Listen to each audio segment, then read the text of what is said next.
referencing from this sutta to another sutta, sutta number 39 in the Majjhima Nikaya. This is the Mahā-Assapura Sutta, which has a little bit elaboration and then similes to illustrate the state of the jhana. And so we come to page 367, paragraph 15.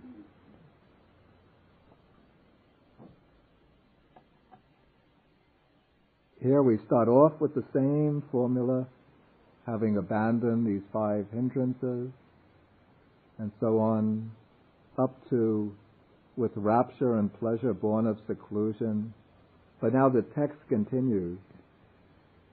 He, that is the meditating monk, makes the rapture and pleasure born of seclusion drench, steep, fill, and pervade this body, that is, this physical body, so that there is no part of his whole body unpervaded by the rapture and pleasure born of seclusion. That is, the state of jhana is the rapture and pleasure are so pervasive and so intense that it is as if they are pervading the entire body, even from the top of the head to the tips of the toes. And then to illustrate this, a simile is used. Just as a skilled bathman or a bathman's apprentice heaps bath powder in a metal basin and sprinkling it gradually with water kneads it until the moisture wets his ball of bath powder, soaks it and pervades it inside and out, yet the ball itself does not ooze. So too the bhikkhu makes the rapture and pleasure born of seclusion drench, steep, fill, and pervade this body, so that there is no part of his whole body unpervaded by the rapture and pleasure born of seclusion.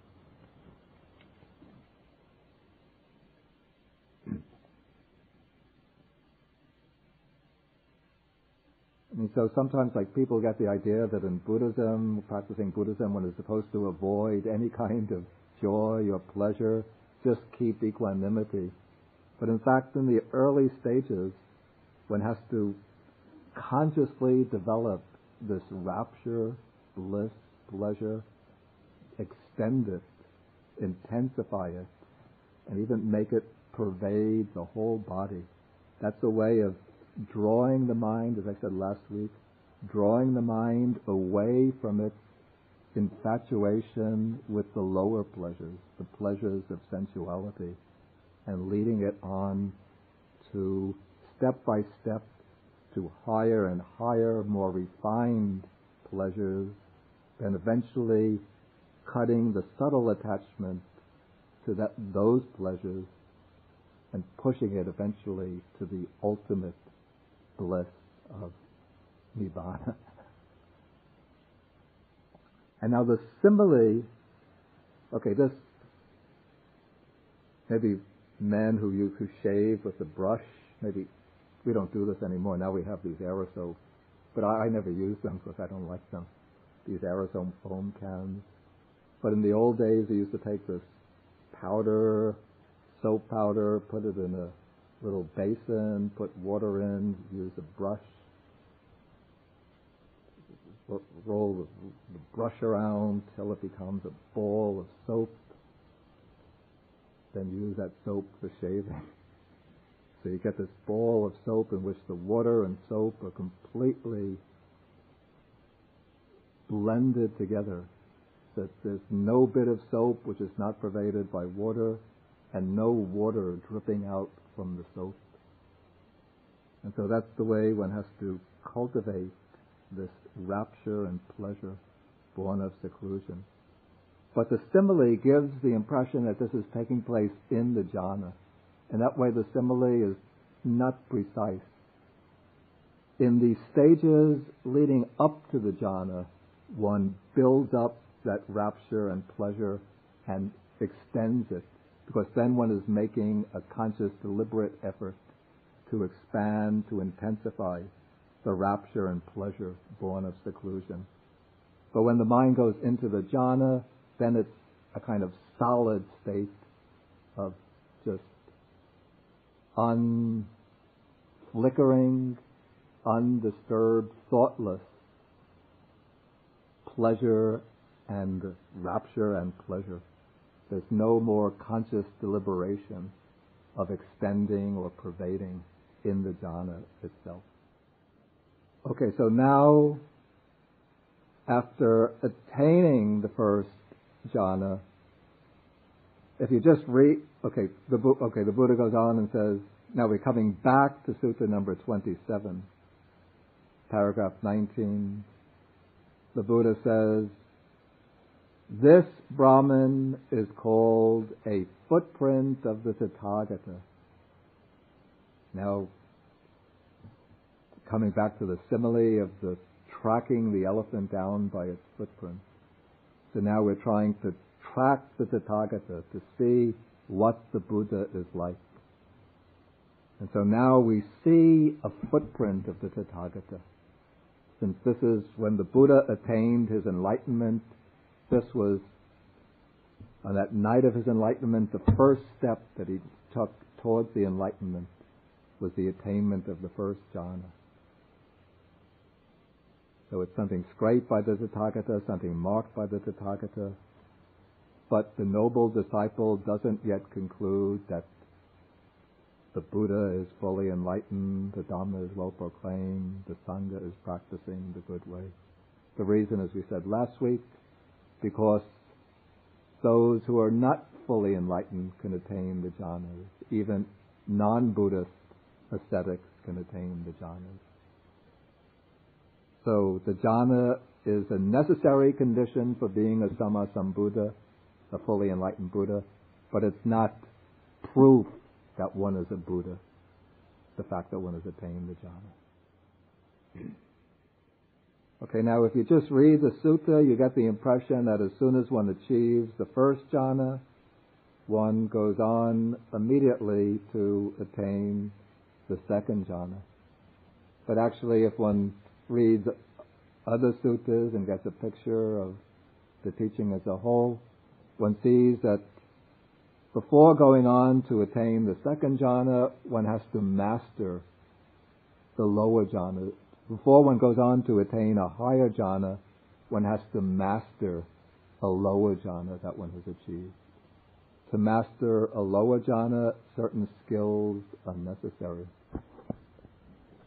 In the Jhana Samyutta, this is chapter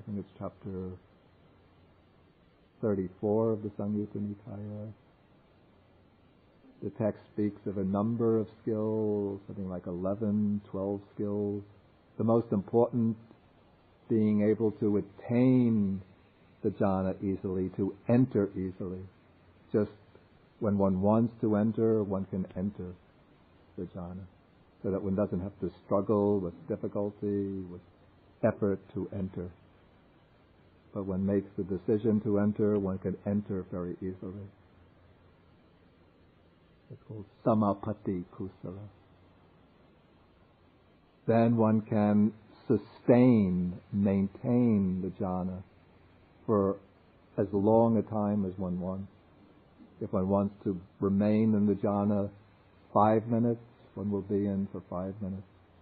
Half an hour, one will be in a half an hour. An hour, one will be in an hour.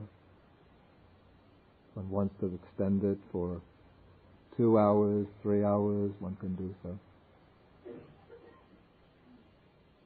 And then another important skill is being able to emerge when one wants. One makes a predetermination, I will emerge at such and such a time, and then one will emerge according to one's determination. If one enters at 4 o'clock and says, I want to come out at 5 o'clock, one doesn't have to set the little beeper to go beep, beep, beep, beep. But one doesn't have to look at the watch. But just one comes, as soon as the clock turns 5, one just comes out spontaneously.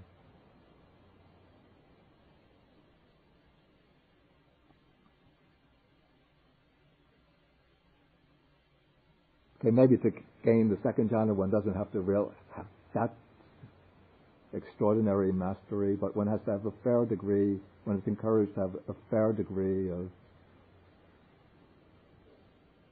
experience, let's say experience with the first jhana, to attain it over and over, so one becomes very familiar with it.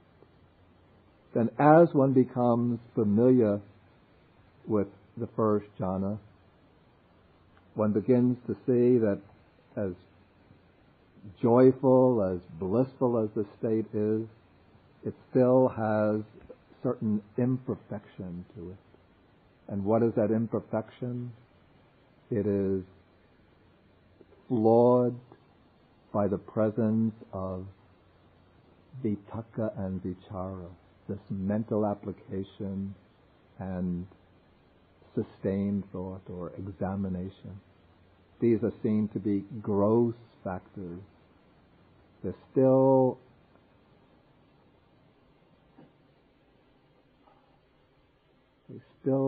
cast a very light shadow upon the state. It's not yet a state of perfect samadhi, perfect concentration. And since one is familiar with the teaching on the jhanas, one knows that there is a state beyond this. And so one has a strong aspiration for the fading away of vitakka and vichara. And so one makes a determination to attain that state, that second jhana, in which vitakka and vichara have faded away. And so one goes on strengthening one's faculty of concentration, practicing with one's meditation object. And then when one's faculty of concentration is strong enough, then one goes into the first jhana. And then at a certain point, through the strength of the faculty of concentration, then applied and sustained thought subside, and one enters into the second jhana. And then this is described in the formula. Here I don't quite like the translation. Which has self-confidence and singleness of mind without applied and sustained thought, with rapture and pleasure born of concentration. The Pali here, self-confidence, it's somewhat misleading. It's not self-confidence like an athlete who's confident of himself, or a business executive who has self-confidence. But the Pali word term is ajjatang sampasadanam, which means, more precisely, it's internally, that's ajjatang sampasadanam, which has internal tranquilization.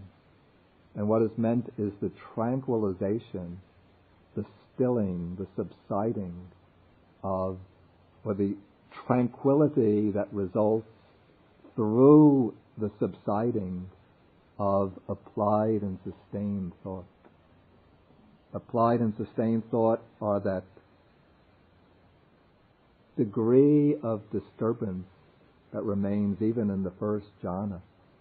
And so when they, applied and sustained thought, come to an end, then there's this internal tranquilization.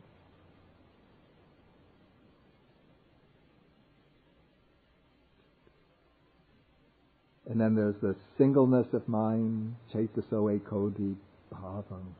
That's the unification of mind, the very strong samadhi.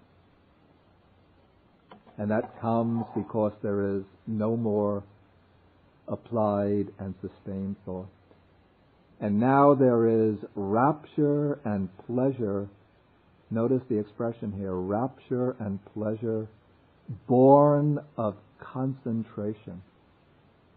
In the formula of the first jhana, if you just look up at paragraph 19, one has rapture and pleasure born of seclusion. The rapture and pleasure that arise through seclusion from the five hindrances. But now the five hindrances have been left far behind, and so now one has a more refined rapture and pleasure that are born through the power of samadhi itself. This is samadhi jang piti sukham. The rapture and pleasure born of concentration. Then turning to Sutta number 39.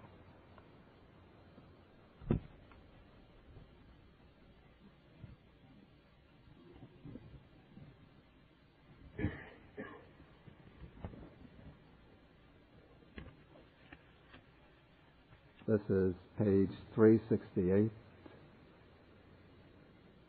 paragraph 16. The text continues, he makes the rapture and pleasure born of concentration, drench, steep, fill, and pervade this body, so that there is no part of his whole body unpervaded by the rapture and pleasure born of concentration. Just, now we come to the simile, very beautiful simile.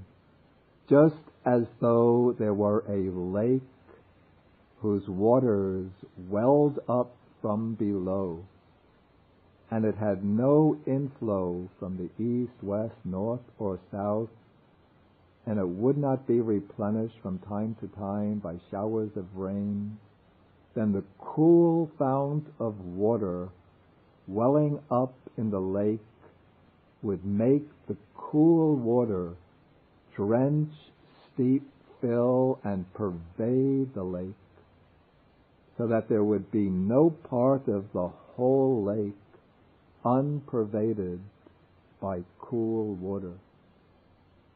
So too a bhikkhu makes the rapture and pleasure born of concentration drench, steep, fill, and pervade this body, so that there is no part of his whole body unpervaded by the rapture and pleasure born of concentration.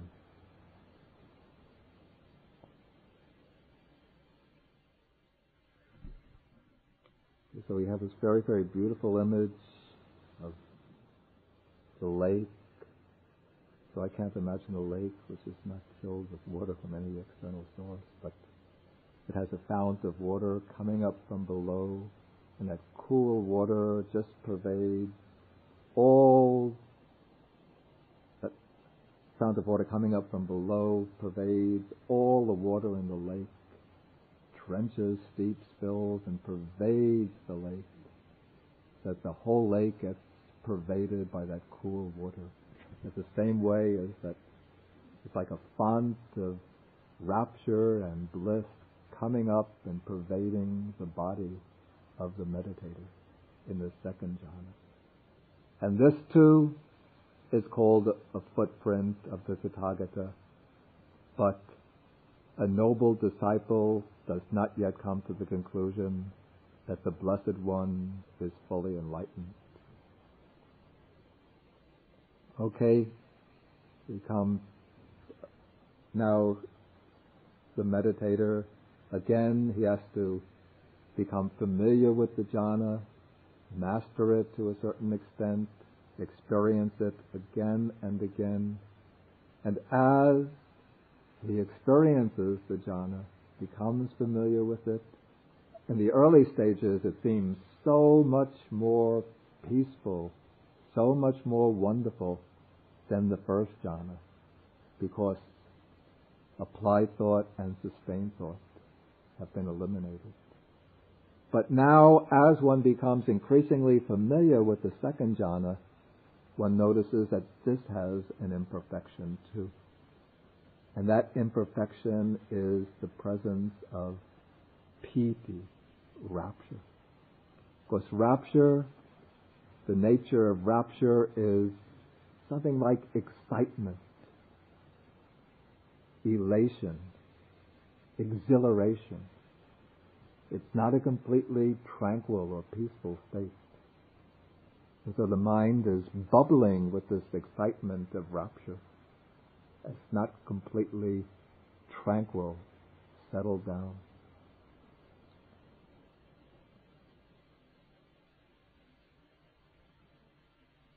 And so the meditator will be aware that there is a state beyond the second jhana in which there is no rapture. That is the third jhana. And he'll make an aspiration, he'll develop an aspiration for the third jhana, form a determination to enter the third jhana, and go on practicing with the meditation object, strengthening the faculty of concentration until he can make that rapture fade away. This is pitya cha viraga, with the fading away of rapture. Then in the formula now we see certain other qualities now come to prominence. As rapture fades away, it says that the monk abides in equanimity. In the earlier formulas, equanimity was not mentioned. Now, upekako cha viharati. So he abides equanimous, because now that disturbance from joy, from rapture, is gone. So the mind is more balanced, more even, more composed.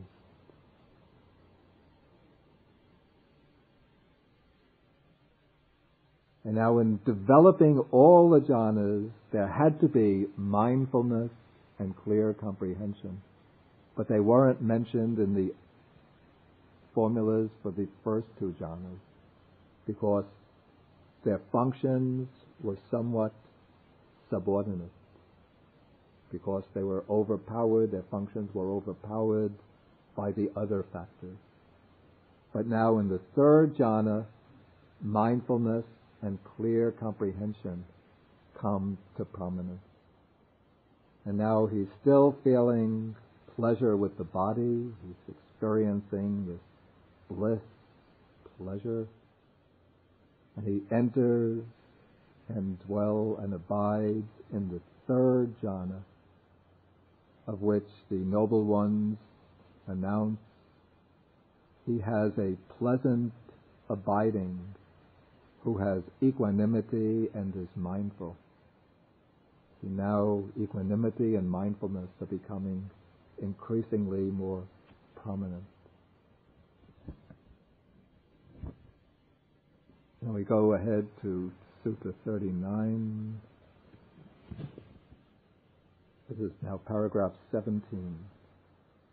Continue from about the fifth line down, sixth line down. He makes the pleasure divested of rapture.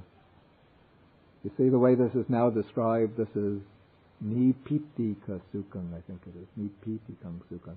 This is the sukha. This is the pleasure, happiness, or bliss without rapture, without that exhilaration or excitement of joy. So he makes that pleasure divested of rapture, drench, steep, fill, and pervade this body, so that there is no part of his whole body unpervaded by the pleasure divested of rapture. Then another very lovely simile.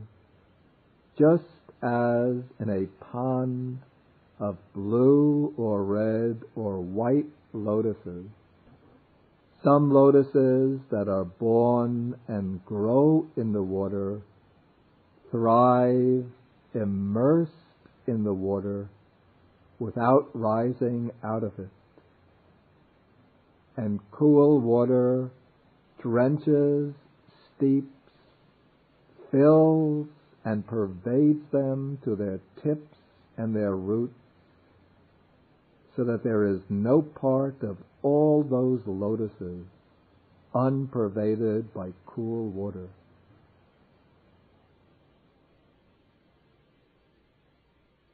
So too a bhikkhu makes the pleasure divested of rapture drench, steep, fill, and pervade this body, so that there is no part of his whole body unpervaded by the pleasure divested of rapture. And now it seems as if that bliss of the jhana is covering the entire body, so that the entire body is just immersed within that bliss.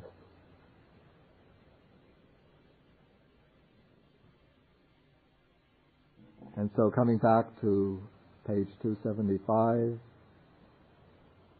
this too, Brahman, is called a footprint of the Tathagata, but a noble disciple does not yet come to the conclusion the Blessed One is fully enlightened, and so on.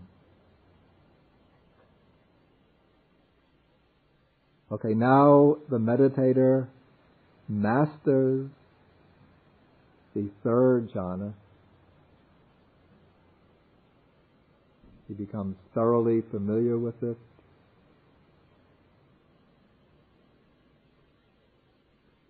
Is able to attain it very often.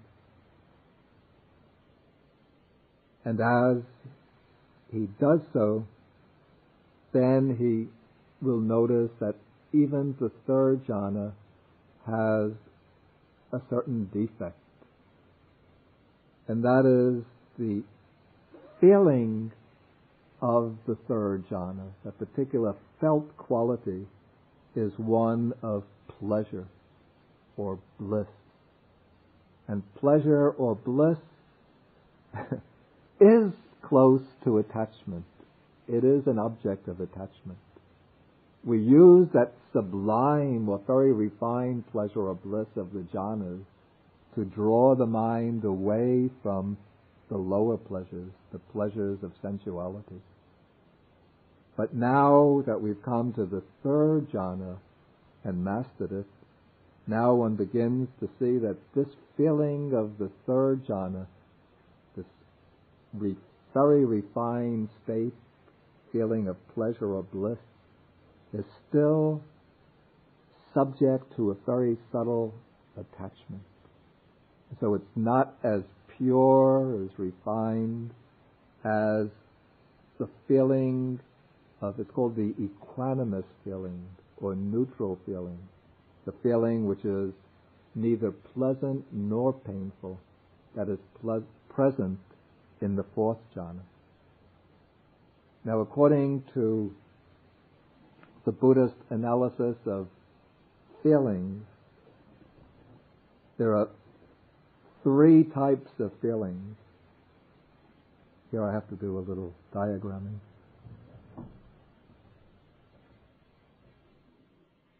Is this? See that? I can't erase anything. It's finished?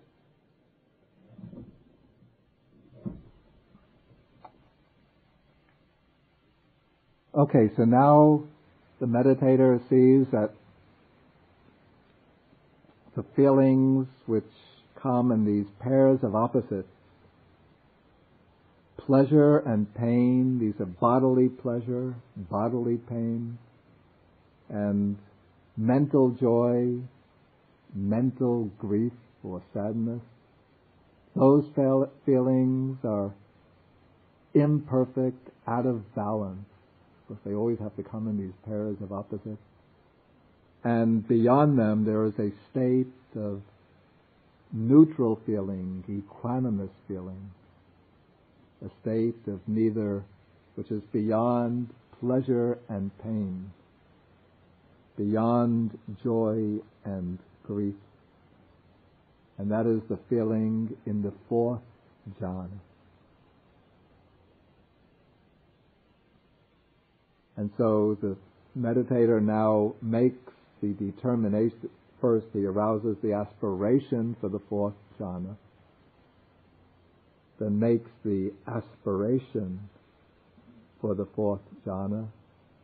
He arouses the aspiration for the fourth jhana, makes the determination to enter it, then undertakes the practice, and when his faculties are mature enough, then with the abandoning of pleasure and pain, now he's overcoming the subtle pleasure, the experience of pleasure with the body that remained even in the third jhana.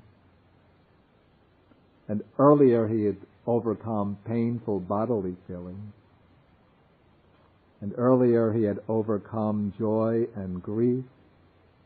Now he enters and dwells in the fourth jhana, which has neither pain nor pleasure. It has that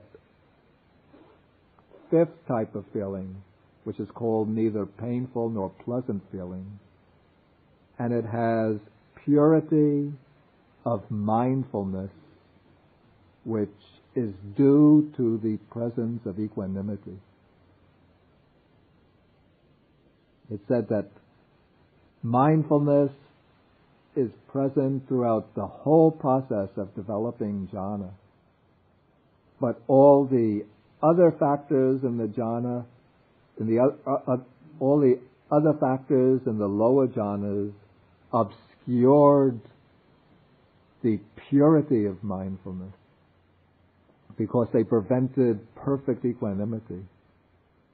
But now, when there is this neutral feeling, this feeling of neither pain nor pleasure, then the equanimity reaches its peak. And when equanimity reaches its peak, then mindfulness reaches its fullness of purity. This is somewhat like we have the moon in the sky, but if there is the sun, some degree of sunlight, we can't really see the beauty of the moon, the full moon. But when it's a perfectly dark night, no degree of sunlight at all in the sky, then you could see the bright, shining, pure, full moon.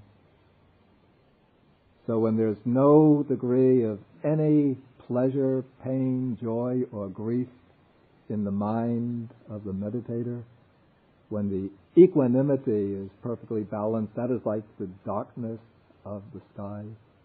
And then the purity of mindfulness, that is like the bright, shining, radiant, full moon.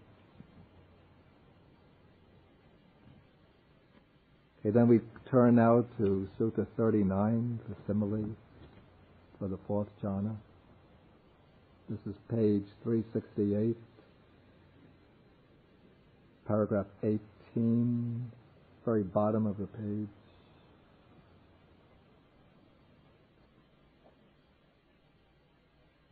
Okay, he sits, after developing this purity of mindfulness due to equanimity, he sits pervading this body with a pure, bright mind, so that there is no part of his whole body unpervaded by the pure, bright mind. And now the simile, just as though a man were sitting covered from the head down with a white cloth, so that there would be no part of his whole body unpervaded by the white cloth, so too a bhikkhu sits pervading this body with a pure, bright mind, so that there is no part of his whole body unpervaded by the pure, bright mind.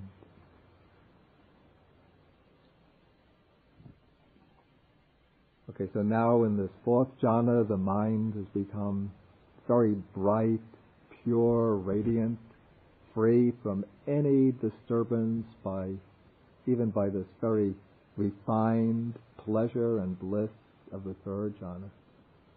So equanimity is now reached its fullness, mindfulness has reached its fullness, and the mind is radiant, very subtle, and that bright, radiant mind is now pervading the entire body.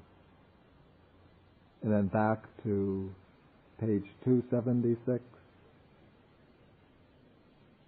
This too, Brahman, is called a footprint of the Tathagata, but a noble disciple does not yet come to the conclusion that the Blessed One is fully enlightened, the Dhamma is well proclaimed by the Blessed One, the Sangha is practicing the good way. Okay, maybe at this point I should stop and ask if there are any questions. Yeah.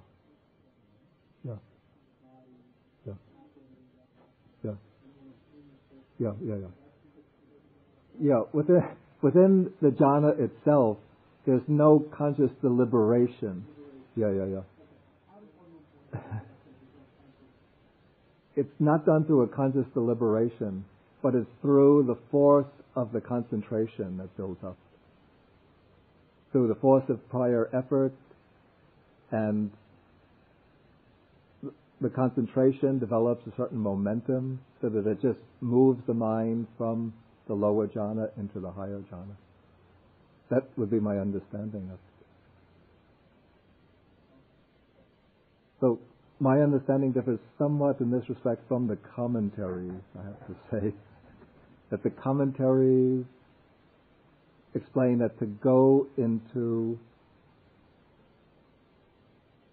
a higher jhana, one always has to come back to a normal consciousness and then make a determination to go into the higher jhana. But the way I see it explained in the suttas, one goes directly from a lower jhana into a higher jhana. And that's the way I've seen it explained by some meditators who I feel confident.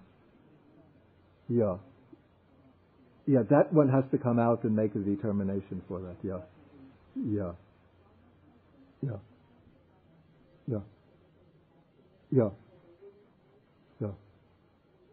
I didn't quite understand what the question has to do with meditators outside the field of.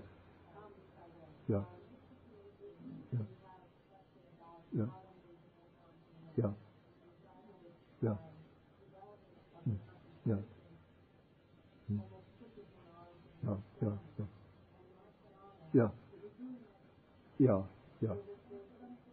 One has to have some knowledge that there is.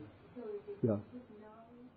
You mean, so how is the point of the question, say, how would a non-Buddhist meditator who's not aware of these particular stages of jhana, after getting into a first jhanic state, say, become aware that there is some higher state beyond that?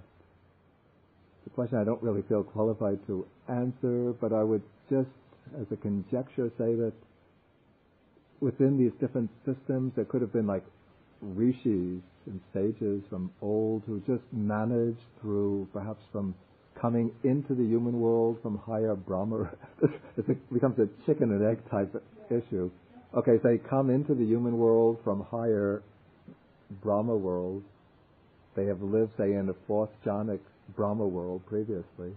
come back into this realm, and then, since their mind has been strongly conditioned by existence of that realm, once they start to meditate, then they spontaneously or very quickly go into a fourth jhanic state. Okay, and then they're able to teach methods to achieve that state to their disciples, and then they take that to be the supreme attainment. And so then they can guide their disciples through, they might not use the words first jhana, second jhana, third jhana, but they can guide them through the stages. They'll describe these stages.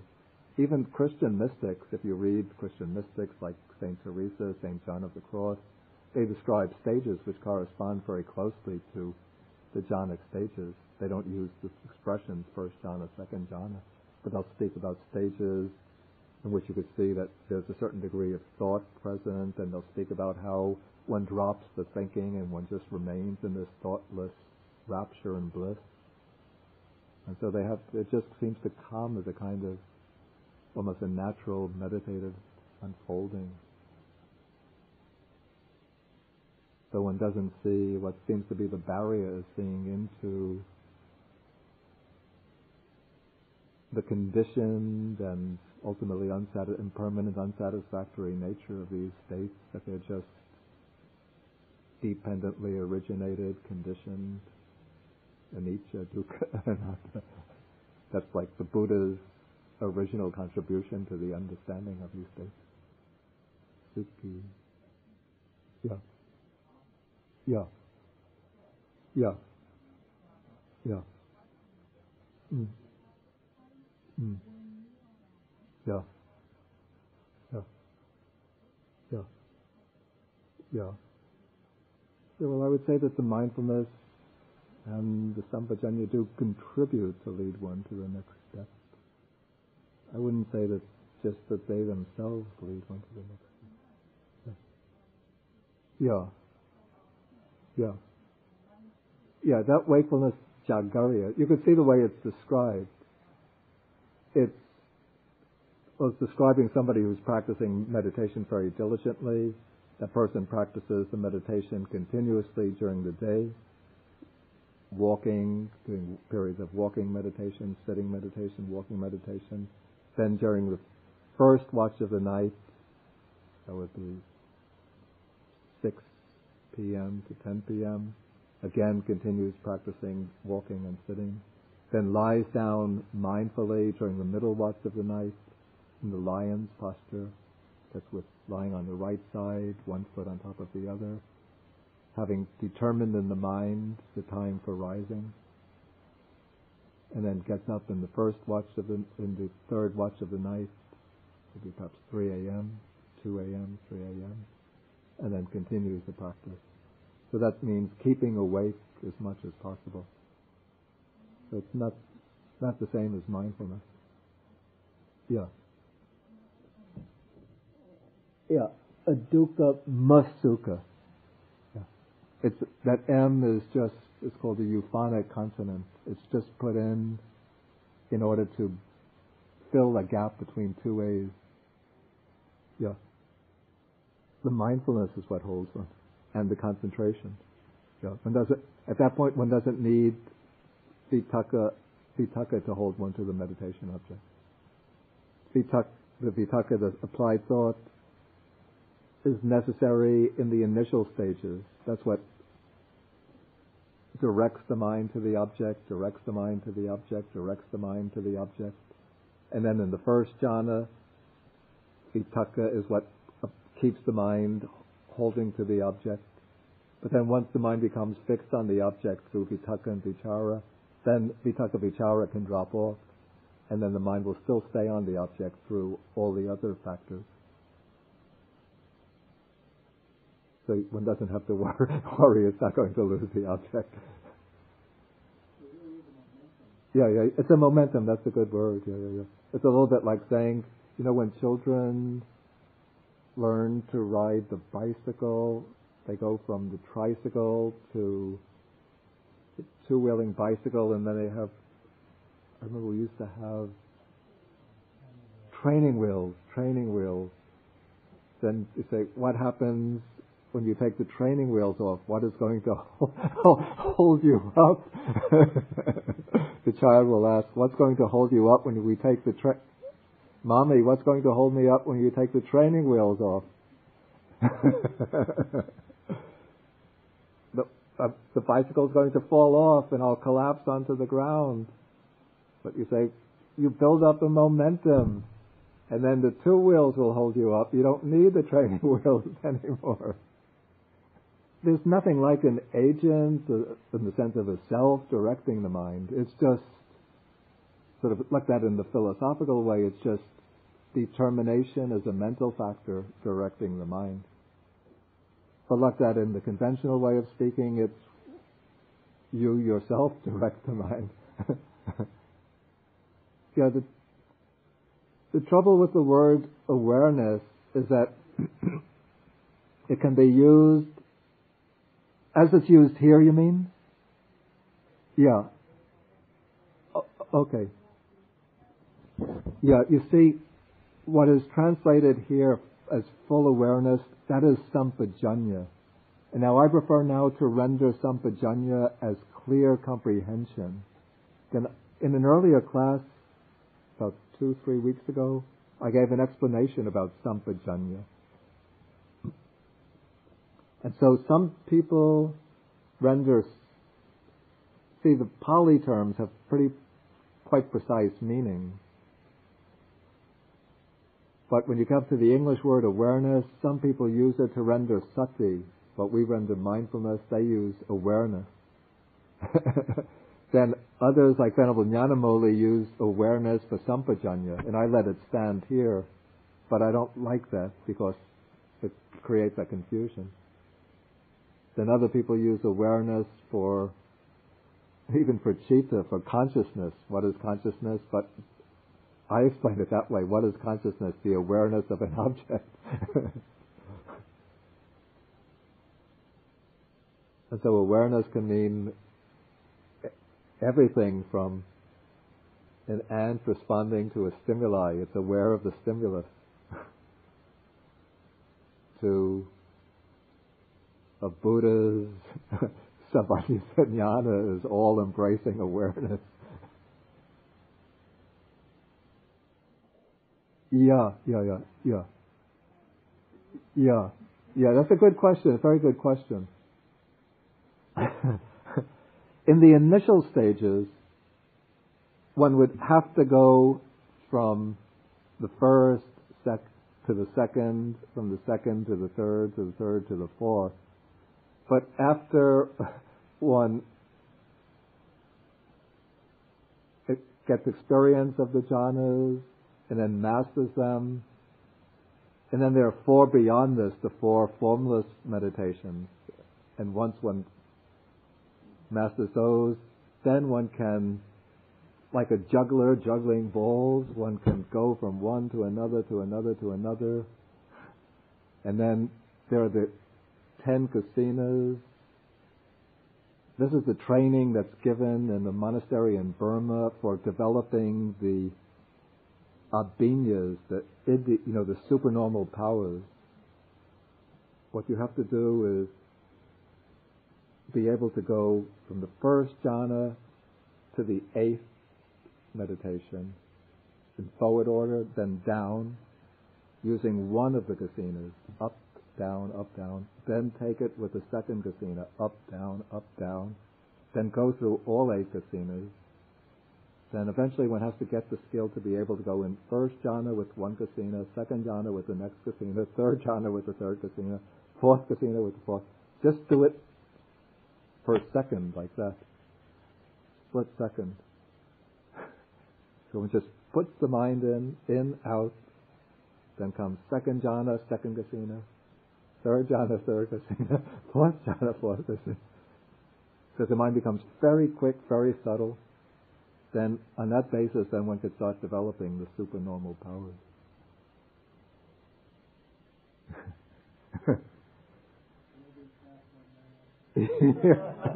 With practical exercise. A weekend seminar. Excuse me? Yeah. It said that it all took place in one night. he would have gone into the jhanas. No, to my knowledge, no temporal explanation is given of how much time he spent in each jhana, but it says that in the first watch of the night, then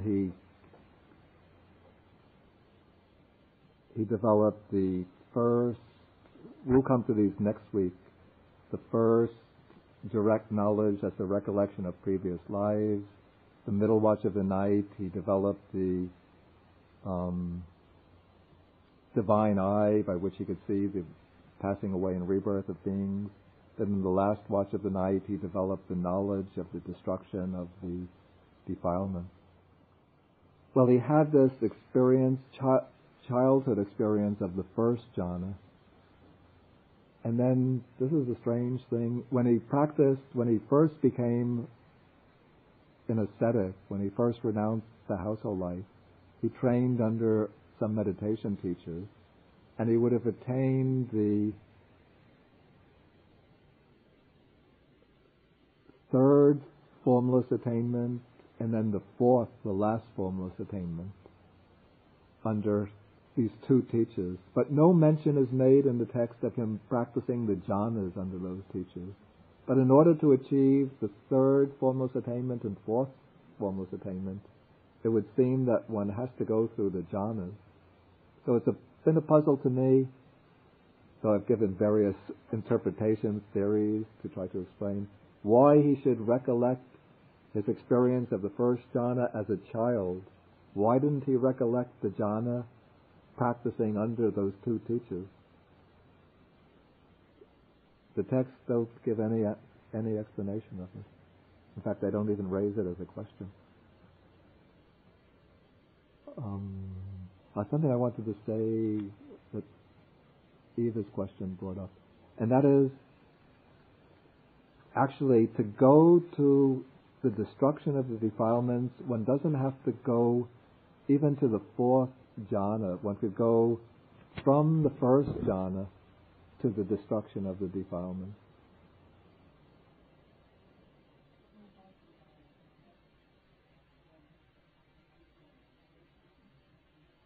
Access to the destruction of the defilements, this is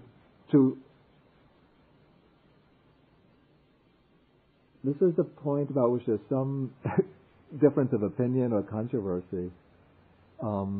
According to the commentaries, this is in the Theravada system, the Theravada commentaries, one can develop access concentration without attaining jhana and then develop insight knowledge, even to the extent of reaching arhatship.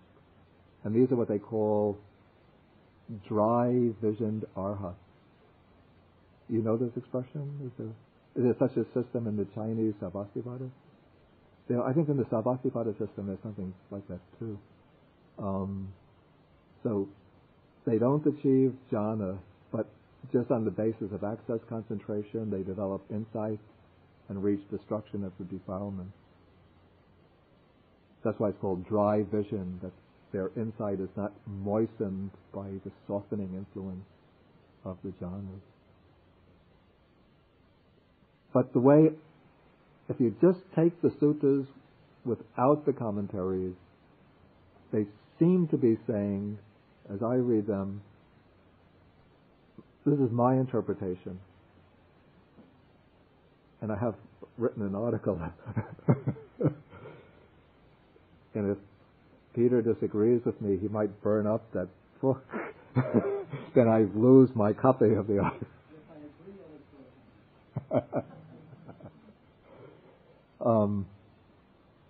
Of the four stages according to the early Buddha system, 4 stages of liberation, in my understanding, one could reach the first 2 stages, stream entry, once returning, without jhana.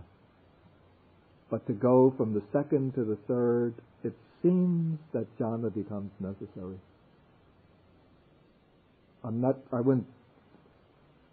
I think it's possible, in that article I say that there might be another way that's even acknowledged in the text, But some suttas seem to lay it down to go from the second to the third jhana becomes necessary.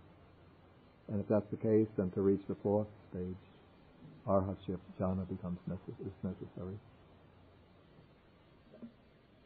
Okay, if only one question, that will be the last. Don't have to take them. Yeah.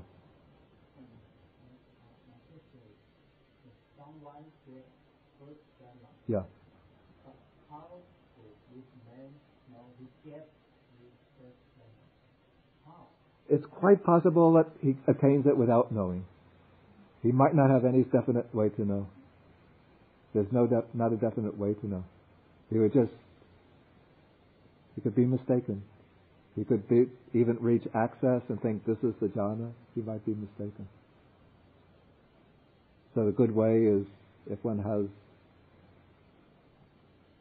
access to a teacher who really one knows, one has confidence, has experienced jhanas, then one could check with him. And then of course he could be mistaken in judging one's own experience.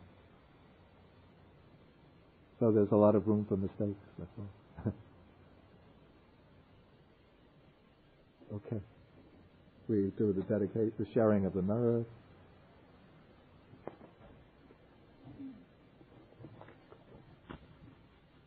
Okay, we share merits with the devas, the gods, the nagas, the protective dragon spirits, asking them to rejoice in the merits, to protect the Buddha's teaching, to protect the exposition of the teaching, to protect ourselves and others.